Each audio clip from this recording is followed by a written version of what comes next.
Welcome to another episode of Until It's Done, a devoted podcast. I'm your host, Dana Lynn Kay. And guys, this is something that I have been waiting for a long time. I have such a special episode for you today. For the first time ever in 9 years of Devotion being in business, we are doing a brand trip. I want to say weekend. It's not the weekend. It's Wednesday. We're like Wednesday, Thursday, Friday. And I have 4 of the most fantastic, amazing content creators for Devotion here in Florida visiting. I've never done that before. I've never had content creators. I mean, people have been posting about Devotion for 9 years. I've never flown people in who love the brand and like actually had like a whole chunk of days devoted to Devotion. And so I am recording podcasts with these ladies. I have 4 ladies flying in. And the first one who I have here today with me is Katlyn Foster, aka Proffee Queen on TikTok and Instagram. So welcome. Hello. Welcome. I'm so happy to have you. Yes, it's an honor to be here. So she just flew in this afternoon, grabbed her from the airport, spent a little time at the office, and now we're here and we're going to just like dive right into this episode because we've got a lot to talk about. First of all, tell me about you and your journey and like, because you are a bariatric patient. Yes, I am. And I've seen your before and afters. They're all over your page, just in case you guys aren't following her. If you are, you've seen them and you know how impressive she is. And if you aren't following her, you'll go check her out. We're going to obviously put all of her information in the notes. But yeah, I want you to tell me about your like, what brought you to having the surgery? Yeah, absolutely. Okay. Yeah. And then we'll go from there. Sounds great. Okay. All right. So I am coming up on 3 years post-op gastric sleeve. But basically I have struggled with my weight my entire life. I was part of the Clean Your Plate Club. Mm-hmm. I could not get dismissed from that table until there was nothing left on my plate. And over time, it kind of became a problem. I became very, very depressed because my dad was sick. I believe I was 14 when he was diagnosed with cancer. And food was basically therapeutic for me. I leaned on it. I used it as a crutch. And I became morbidly obese. And at my heaviest weight, I was 260 pounds. I lost my dad when I was 30 years old. And at that point, it kind of was a reality check that life is pretty short. And I went to the doctor for the first time in a long time because I basically was putting my health on hold. And at 30, I finally went to the doctor and was diagnosed with prediabetes, along with other things. I was put on a bunch of medications at 30 years young. And I was like, I can't do this. Yeah. I have 2 small children at home. And I had to do something about it. So at that point, I got a referral to a weight loss specialist. They discussed surgery with me. They also discussed GLP-1s. And we went the route of injections first because... Oh, I didn't know that. Yeah. So insurance didn't cover anything for me. They didn't cover weight loss injections. They didn't cover the surgery. So at first, I met with a nutritionist, and then the doctor had put me on the injections. He was able to get a sample, so I didn't have to pay for them for a few months. And I was able to do that for about 10 months. And I lost about 20 to 25 pounds during that time, but it wasn't sustainable for me long term. Okay. So we started talking about other options, and he said, well, I can do bariatric surgery on you, but because your insurance doesn't cover it, it's going to be like $30,000. I was like, okay. Oh, wow. All right.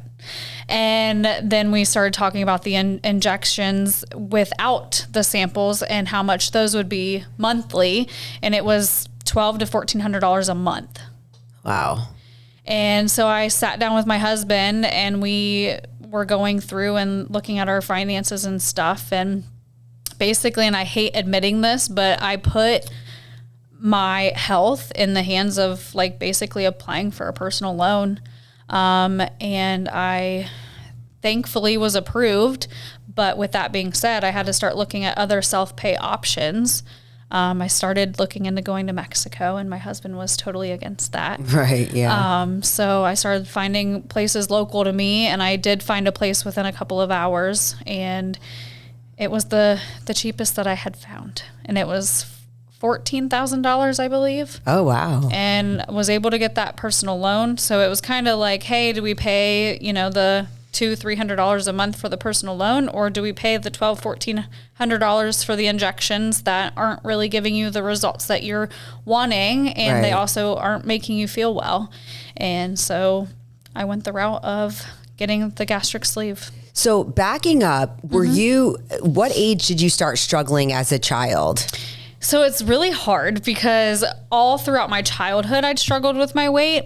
And then I got into high school, and I was very athletic. Okay. I picked up tennis, and I was a tennis star for all 4 years of high school.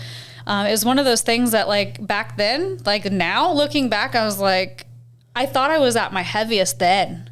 And now looking back at the pictures, I was not heavy at all. Oh, wow.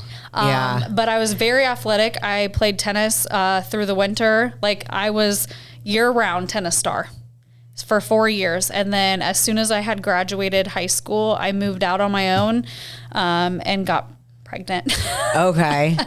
And it was back with me struggling with my weight after I had my son. So do you think that the physical activity of being a tennis player, tennis is extremely, you burn a lot of calories. Yeah. It's extremely cardiovascular, do you think, like, were your eating habits the same, but you were very active? Oh, yeah. And so you were able to kind of like offset it with all of your activity? I do believe so, yeah, because nothing ever changed. And did you have a big appetite? Like, were you obsessed with food? Like, or were you just really hungry? Or was it just ingrained in you from your family? Like, finish all your food. If we give you a plate of food, you eat all your food. And it was more like a robotic thing where, like, okay, I have to eat all my food. Or, I mean, and I'm only asking because I know I was like obsessed with food. Like, I was eating lunch thinking about dinner.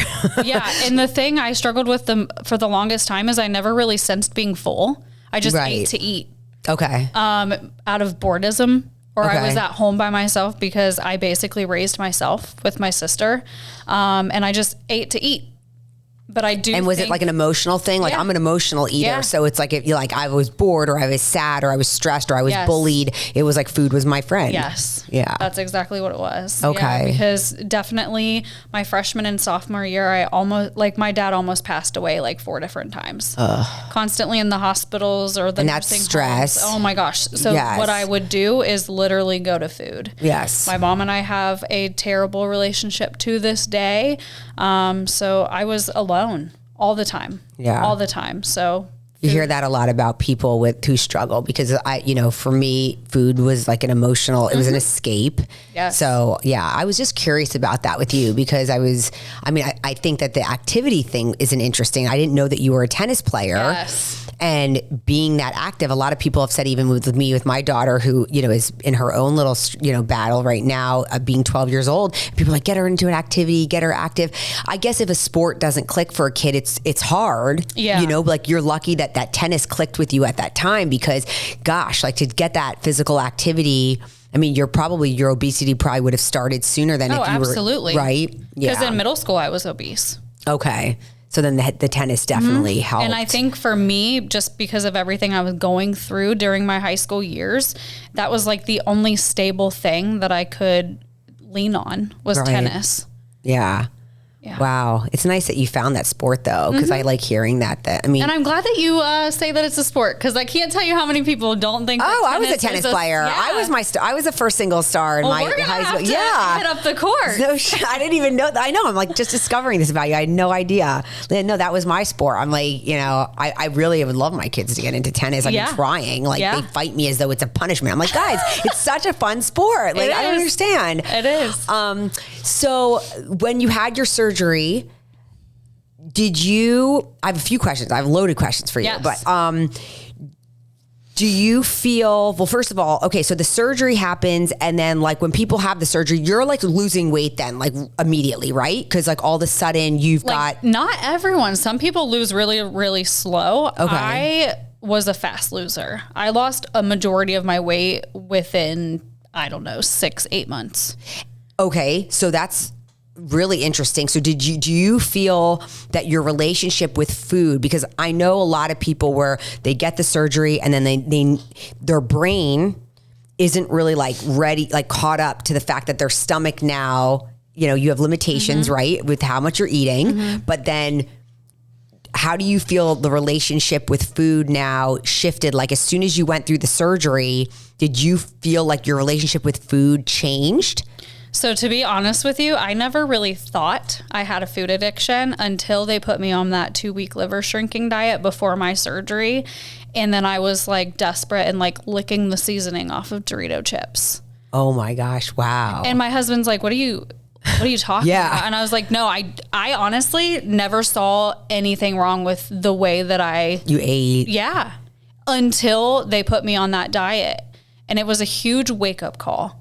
I mean, the caffeine withdrawals, the food withdrawals, like it was insane. Oh, wow. So like when I first had the surgery, I followed everything to a T, and I was eating things that I never would have even attempted to eat in the past. Was that because you had a nutritionist? Yeah. Okay. So then you were like already, you had a plan for the foods, and were you shocked at like what they like? I mean, you just said that you were eating things that you never thought you'd eat. Were you like, holy cow, I didn't know how to eat? Like your education about food was not, you obviously didn't have. And I talk about this all the time. I was a person who I thought protein meant like bodybuilders, right? To get swole. Oh, you were one of those. And so like, I'm not kidding you. Like protein was never on my mind. Yeah. Because I didn't want to be buff, you know? Yeah. Oh, that misconception kills me. It was terrible. I've been battling that forever because I sell protein and they're like, I don't want to look like a man. And I'm like,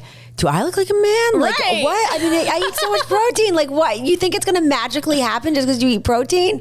Oh. So it was a huge like mental shift. Yeah. Because you go from not focusing on protein at all to now it's like a daily job. Like, hey, did I get enough protein in today? And finding protein sources and ways to get it in, and then realizing like, oh my God, I barely even ate much of a protein today. Like, I gotta get it more in. Yeah. And then I'm like, if I would have knew that beforehand, would I have needed to have surgery? Right. Like, is it lack of education? Potentially. Uh-huh. Uh-huh. So that's crazy to me. It is. Yeah. See, that's the thing with education. It's like, unfortunately, a lot of people don't have a clue. I just asked on my social media the other day, I think you probably saw that one, where I was like, are people confused? Like, you know, is it overwhelming, like nutrition and how to eat? Like, I feel like a lot of people would be successful if they truly understood nutrition. Absolutely. And they understood the importance of protein, and there weren't all these misconceptions. I mean, I think we're doing a really good job on social media, and all of people like you who are these content creators who are now trying to spread the word on your platform. Like, hey, like this is how I'm eating. This is what I'm doing. These are but it's still, you know, we still have a problem in America, which is why we're not giving up on the topic. Okay. So you were a fast loser. Yes. It's the one time that's great to be a loser. Yes. Right. And did you notice like your health increasing, your energy increasing, all of those things as you were losing the weight? Like, how did you feel? I felt great. I mean, don't get me wrong. Like with everything changing so fast, there was a huge adjustment period. But one of the biggest things for me is when I went to one of my first like post-op appointments, they took me off of all of the prescription medications that I was on. Because everything was fixing itself. Yeah. And then I was no longer pre-diabetic. And it was just like all of the good things started happening. Yeah. And then I could finally start living my life.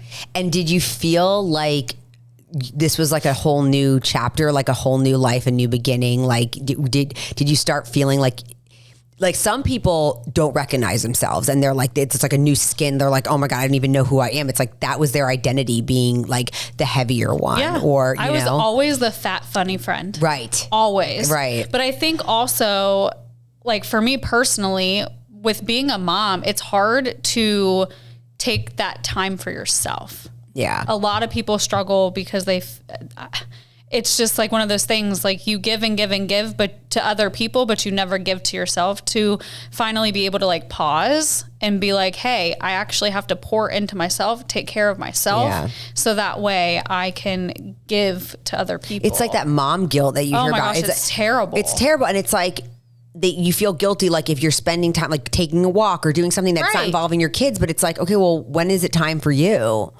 And then do you feel that you have improved as like a mother and a wife and all the things because you're now taking care of yourself and feeling better? Absolutely. Absolutely. Because I had my son at a very young age and I missed out on a lot. Yeah. I mean, there was so many things that I couldn't do because of my weight. And so when I had my second child, well, for starters, after my first, we struggled with 2 miscarriages. Okay. And then we had my daughter. And I know what it's like to not really have a mom figure growing up. Yeah. And so that was weighing so heavy on my heart that I was like, you know what? I need to be able to provide my children with the mother that I always wanted. Yeah. And so now, thankfully, I'm able to do that. And, you know, I talk about Nonscale victories all the time. I have a teenager. You know how that is. Yes, they're stubborn. I do. They're so stubborn. Ah, so stubborn. And to be able to look at my son and be like, hey, do you want to go for a run? Yeah. And being able to do that, it's like... Yeah. It makes you so emotional because, like, I would have never been like, hey, bud, let's go for a run. And now, like, he wants to do that stuff with me. Yeah. So it's great. That is. The Nonscale victories. That's so funny. I used to see it on social media, and it's like NSV. And I'd be like, what is that? Uh-huh. And I didn't understand it at first because I'm like, why is that? You know, I was never, like, obese to the point where it kept me from life. I was heavy to the point where, like, I covered my body. I wouldn't wear tank tops. I never wore shorts. Like, I had, like, a lot of insecurities, but I could, like, still, like, fit into do things. Mm-hmm. So I didn't understand the non-scale victories. But then, you know, now, you know, I've now heavily been into the bariatric community and have lots of friends. Like, one of my best friends was 300 pounds. Like, and we've shared things where she's like, Dana, I couldn't fit into an airplane seat. And I'm like, what the? And she's like, that's a victory. Like, you know, and there's been so many things that, like, you know, now I see with people where it's like a whole new life, a whole new, like, lease on life where you're doing things you've never been able to do. But I love hearing that from you, that, like, you're able, and it's good because you said your son's like 13. So yeah. Well, and now, like, my kids are watching me. Yes. So if my daughter sees me out going for a walk, Mommy, can I go with you? Absolutely. Yeah. Or, like, if I decide to get on my walking pad, like, she'll want to do it too. Or there's just... You're leading by example, absolutely. Which is everything I'm about. I love that. Yes. And I think the non-scale victories are so important because there for a while, you're so fixated on that dang scale. Yeah. And, you know, if you are a fast loser like I was, then you have something to look forward to. Right. Until you get to the point that you're in maintenance. Yes. And it's like, okay, well, now what? Yep. Now what? And it's like, no, stop. Yeah. Like, you're still doing good things. You have to stop and be like, oh, I can run. Mm-hmm. Or I can walk to the mailbox and not be out of breath now. Right. Or I can go on a roller coaster. Like, different things like that you actually have to stop and be like, that may be something that's so small, but it's huge because you couldn't do it before. Yeah. So when you get to that point of maintenance, let me tell you, maintenance is the hardest thing. But you have to keep those non-scale victories. Yeah. Yeah. And my gosh, non-scale victories. I mean, and that's even opens you to more clothing options. Oh my God, like, girl, right? It's a problem. It's a problem because for once in my entire life, my wardrobe is not black shirts and black pants. Right. Now, like, I'm not kidding you. I have to find some black shirt. Like, I maybe have 1 or 2 and that's it. Right. Now I am, like, exploring different styles and different colors. Fitting into dresses differently. Girl, let me tell you. I brought a couple, like, and I actually posted about this yesterday. I am a last minute packer. Okay. Because if I allow myself too much time, I'm going to start overthinking. Yes. And then I'm going to change my mind and put things back. Well, I know for sure that there's one dress that I packed that I know it looks good. Yeah. But it's out of my comfort. Okay. And I know that if I would have waited just a day longer, that I would have put it back and I wouldn't have worn it because of my insecurities. Wow. But guess what? I brought it and I'm going to wear it. Good. Yeah. So I'm excited. Yes. No, that's so amazing. It's like, because I even remember myself, like I'd be so insecure with wearing things. And when you finally start to feel comfortable in your own skin, it's exciting to like, I don't know. Your mind does have to catch up though a little bit. Yes. Right. Yes. Takes a while. Because it's hard when you are so used to yourself in a body for so long. Like there's still times that I'll like walk like out shopping or walking past a storefront and be like, wait, is that me? Wait, hold on a second. Or you think I could never fit that. I wouldn't wear that. Like, no, that's not, I remember when skinny jeans became like the whole popular thing. I was like, skinny jeans, like, oh my God. I mean, I always struggled with like, my lower body and whatever. And like, I had finally lost weight where like, my mom was like, just try a pair. And I'm like, I don't do skinny jeans. Like I was always more boyfriend cut, baggy, but boot cut, all these things, bigger jeans. And then like, I put them on and I was like, oh my God. Like I never would have done that unless somebody, because in my head, nope, that's not your body. That's not your body type. That's just not for you. You just don't wear those things. So it's like, to get out of that mindset of like, yeah, you can wear a tank top. You can do all these things and not, you don't need to feel, not that you can at any size, but you know what I mean? Like where you put yourself into this like box of like, I can't do this. This is not who I am. And then. Well, and for me wearing a tank top, like I also have to remember that I do still have loose skin.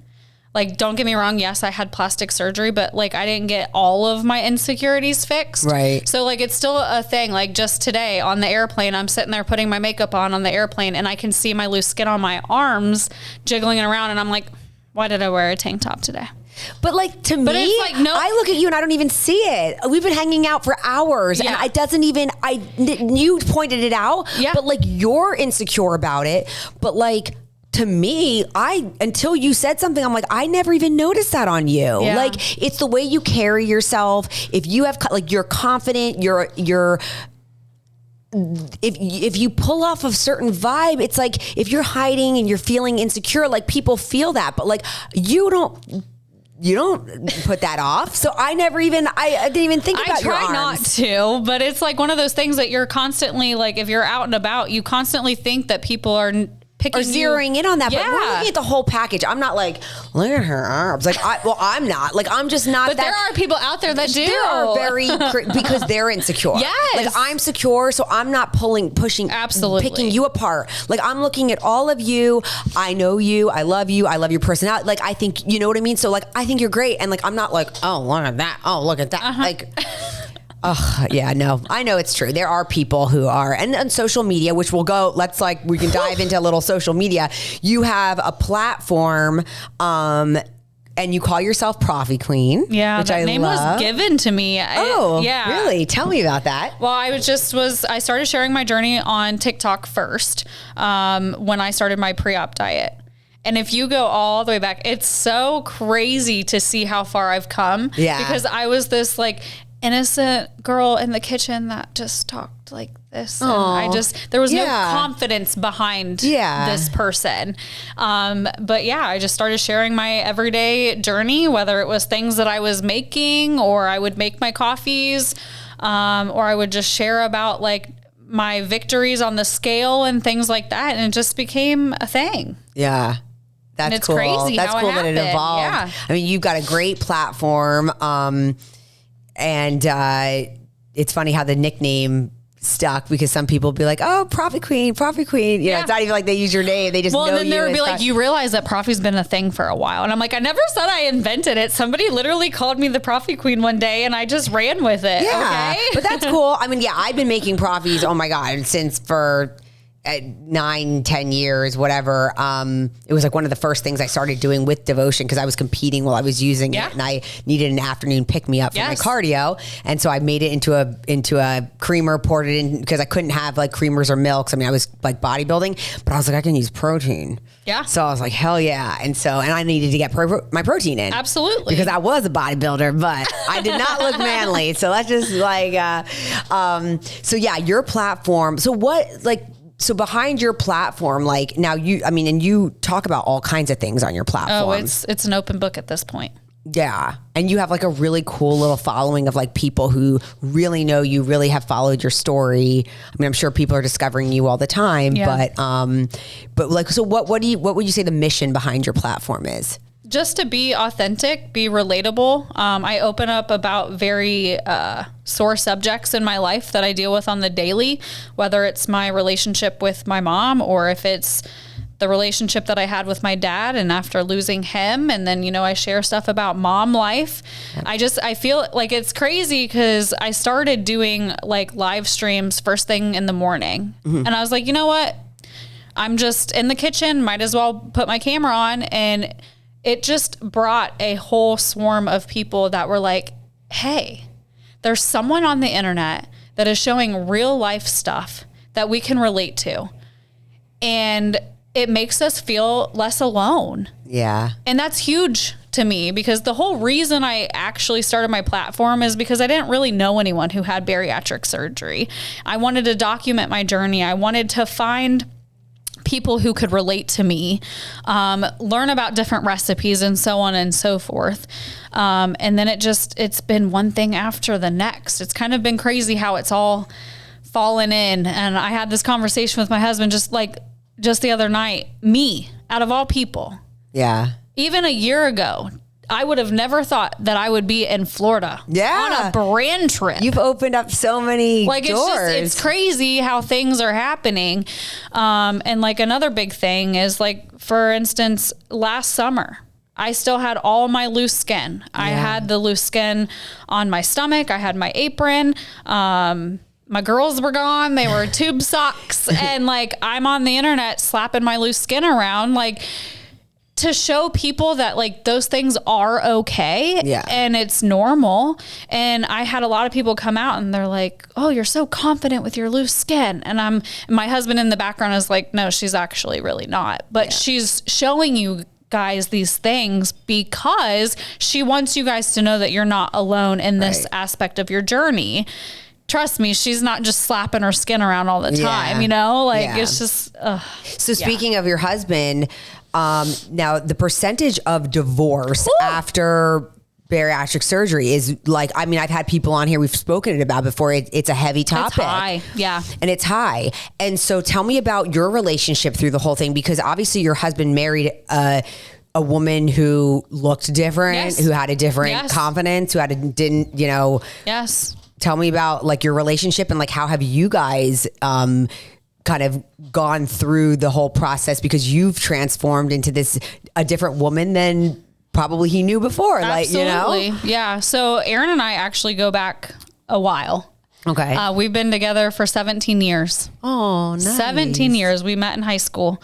So he met me at my lowest in high school when I was very athletic playing tennis. Okay. And he's been with me through every part of the process. And it's hard because for the longest time in our relationship, I was the heavier one out of us two. And he never struggled with his weight, ever. And I was miserable. I was so unhappy with myself.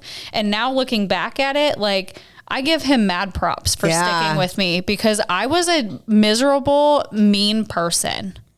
And don't get me wrong, it's not been sunshine and rainbows. Like, we've gone through adjustment periods where, like, especially here recently, like just me rediscovering who I am and wearing different things than I used to wear. Like, it's a huge adjustment, and me being the smaller of the two of us now.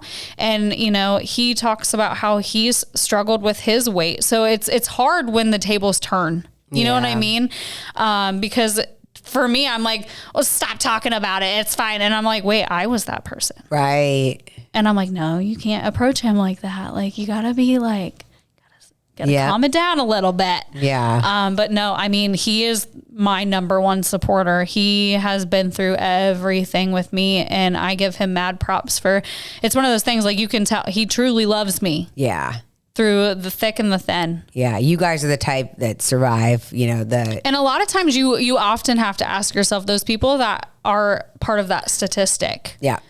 Did they have issues before? Right. Because 9 times out of 10, they did. And then this just brought up a whole nother thing. Right. And then when one person gets more confident, then they just like, did you have a strong foundation to begin with? I do like believe so. Yeah. We've been through a lot. Okay. A lot. Then, I mean, that's, you guys have weathered storms. And when you go through those times, they can either break you down or build you up stronger. And it sounds like you guys...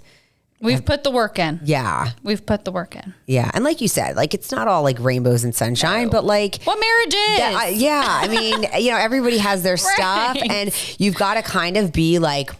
we just commented about palm trees, like down in Florida, like palm trees are in Florida because we have a lot of storms, and palm trees can sway and like go through this crazy storms. And so it's like a lot of times you've got to be, if one of you is going through something, and it sounds like, you've been through quite a journey with your whole thing. Like, he kind of had to be that palm tree to be like, okay, like, I'm going to have to like be there, weather the storm with her. And if like you said, you were miserable. I understand that because I've been to where with my first husband, I was up to 210, after having my twins and really struggling with my weight. And it was really, really uncomfortable for me. And I was probably pretty miserable bitch, like, and, if you have a person who understands and can see through that, I mean, because if not, like, oh my gosh, Well, and I also think it's important to have somebody who's supportive of you if you decide to go the bariatric route or whatever route it is. Yeah. Because I can't tell you how many people on the daily that are like, oh yeah, my husband won't let me have surgery. Right. He's not supportive of that. And it's like, really? Why? Does and like, he what do have you mean they can't let you? Like, why? Since when are we dictated by each other? Like, I don't understand. Like, won't let me. Like, if it's something that you want to do and to better your health, yourself. Yes, for your health, your quality of life. If somebody's miserable, like I used to say to my ex, like, I'm miserable. Like, I have to go work out. I need this for me. Like, you have to watch the kids because I need to get in my workout. Like, to make myself feel better. Right. Like, if not, I will be miserable. Like, Absolutely. I'm on a journey. I've got to get this weight off. I've got to feel better in my own skin. If I don't feel good, our marriage will be terrible. I'm a better mother right now. Like, the happier I am, the better wife and mother I am. Absolutely. So it's just like a ripple effect, right? For sure. Yeah. So, all that stuff. I mean, I'm glad we spoke about that because relationships, I think that's a tough one. A tough one. And I know that there are, there are a lot of relationships that just don't survive. Because and I've said this before on podcasts, like a lot of bariatric people, like patients, they lose weight very quickly. And all of a sudden, and then they're feeling themselves. And then they're not used to the attention. I was going to say, they're getting the attention that they've never gotten before. Correct. And then also, like, then if you've been with somebody for 17 years or whatever, they might not be hot and heavy for you, Right. Right. And then you're craving. Yes. And that's where a lot of the stuff happens. I could not agree more. Yeah, it's a slippery slope. And I don't blame it. I do see people who've been through the massive transformations and they're on social media and they are just like, they think they're too hot to handle and all this. And you can land yourself to where you're getting that attention and then you're going down this other path that it just, your spouse just doesn't fit into that anymore. So yeah, those are some tough things. Tell me about your t-shirt business because I love it that you make all these. I bought one for Bijou actually, yes, and she wears it. She rocks it. She wears it. She's worn stuff on my social media. I didn't even realize. I was like, oh my God, she was wearing your shirt. Yes. Tell me about how did that even start? How'd you get into doing that? It's crazy. TikTok. Yeah. It's absolutely crazy. Somebody one day was like, hey, you should make a logo that says something about Proffee Queen. And I was like, okay, sure. At that time, I was working a full-time job, 9 to 5. And I had a design created for me. Okay. And I started putting it on shirts. And it was just that one design on 2 colors. That's all I had to offer. Okay. And it just kind of went from there. And I like pre-pressed everything. So everything was like ready to ship.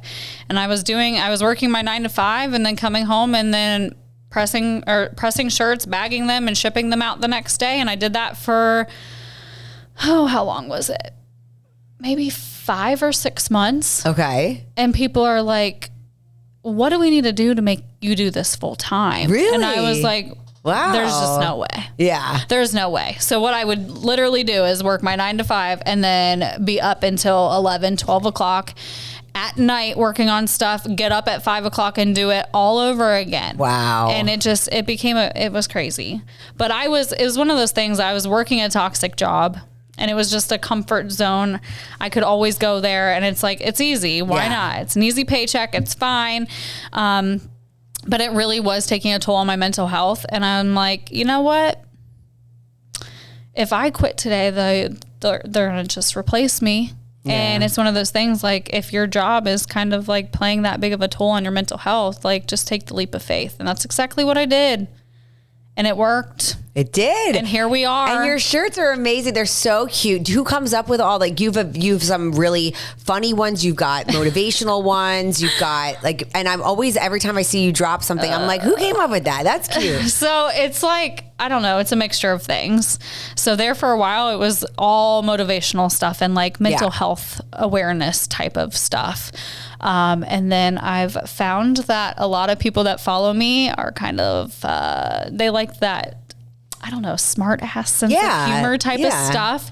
So we started adding more things, and then my husband started getting involved. And he was like, well, I want to make a couple shirts for me. And I wonder, like, right now you're just targeting women in a sense. And he's like, not that you have like a big platform of men, but like, women buy for men. They do. Yeah. And I'm like, okay, well, so then you've got my husband. He has his own section on my website. Oh. So that way, if there's anyone who's easily offended, they know not to open that section. Okay. We're just putting that out there. You just don't know what's on there. Okay. Yeah. That's funny. But yeah, it's been great. I was doing it out of my kitchen for a little while, and then I bought what I thought was some massive shed. Right. And then one thing led to the next, and I just bought, I think it was April or May of this year, I upgraded. Oh. And have a much larger shed now. Oh, so, cool. Yeah, I'm running with it. It's one of those things that you don't know, like it can end at any moment, but I'm going to run with it as long as I can. No, as long as you keep your stuff like the fresh and fun and people enjoy it. And I mean, I know when something clicks with me, like I see the tough thing is for what you do is like it's got to resonate with the person. So you've got to come up with the stuff that clicks. Yeah. So when I saw the one for Bijou, it was funny. It was like a skull, like a skeleton, I think, and bougie and dead. Bougie, yes, and bougie and dead. And that was like, I was like, that is so Bijou, because Bijou's always asking me to buy. She wants to do all this stuff that she can't afford. I'm like, you're 12, Bijou, and you're so bougie, and we call her Bougie Beige, and like she, wants to always, she's like, Mom, can we get our nails done? Mom, can we go to Starbucks? And I'm like, what do you mean you we? need a job. Yeah. What do you mean we? And then, and I saw it, and I was like, oh, that is hilarious. And so when you see something that just clicks, and I was like, that's all Bijou, and Bijou wears the heck out of that sweatshirt. But as soon as she saw it, she was like cracked up. She's like, I know, like, this is so funny. This is so me. And so, yeah, you have to come up with like the things that really like click with people. They're like, I'm going to rock that, because that's like, so what's like your most popular design you think that you It just depends. Yeah, it really depends, because some of the designs I design myself, some of them I purchase from other small business owners. Okay.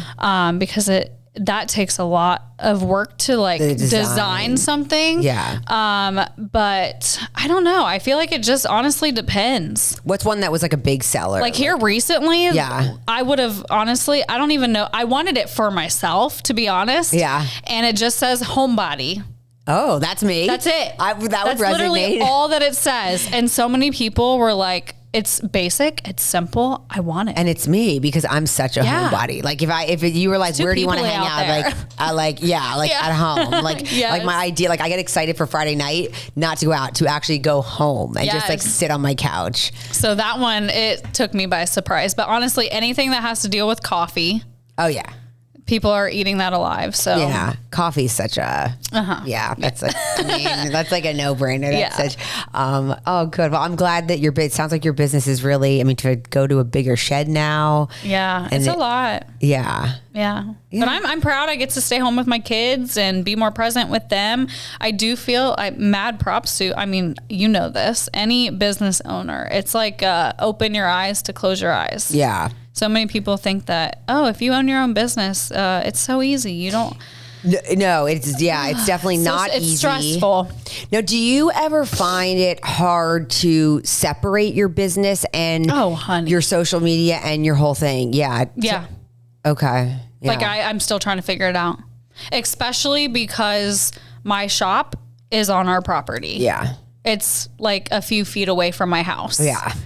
So it's like, how do you separate it? You kind of can't. And it's like after the kids get out of school, like sometimes I get them involved, and like my daughter will sometimes draw customers' pictures and she'll put them in their packages. So I don't know. Like I'm just running with it for right now, but I definitely have to do better about separating it because I will get too caught up in there. And what about like disconnecting? Because so much of like, and I'm only speaking as a woman whose business has been a social media based company. And for years, my family would be like, are you ever not on social media? Are you ever not filming something? Are you ever not? And I'm like, well, I got to sell devotion. Like if I don't, like no one's buying. Like I've got to get on. I have to constantly show up. Yeah. So it's hard to juggle that. It really, really is.